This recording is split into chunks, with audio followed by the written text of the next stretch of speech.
Welcome to Luca and Miguel. Enjoy the video. In this video, I will explain how to replace liftgate struts on your Jeep Cherokee. First, gather your tools like a flathead screwdriver and a prop rod.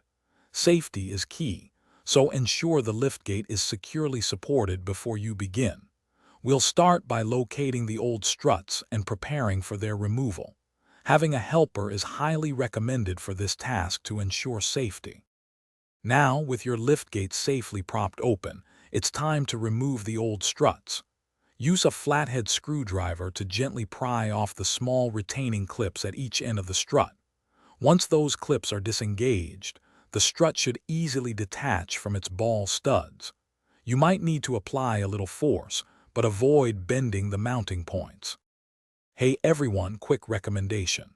If you're finding this video helpful, please hit that like button and subscribe for more useful tips.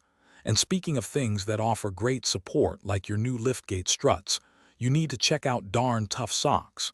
They come with an unconditional lifetime warranty, meaning they are guaranteed for life. You can find the link for these amazing socks and other deals in the description below. Now, let's get back to the video. Installing the new struts is often easier than removal. Simply align the new strut with the ball studs on both the liftgate and the vehicle body. Push firmly until you hear a click, indicating it's securely attached. Repeat this for the second strut.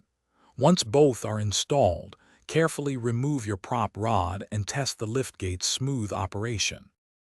Thanks for watching and please subscribe. It's the best investment you'll ever make.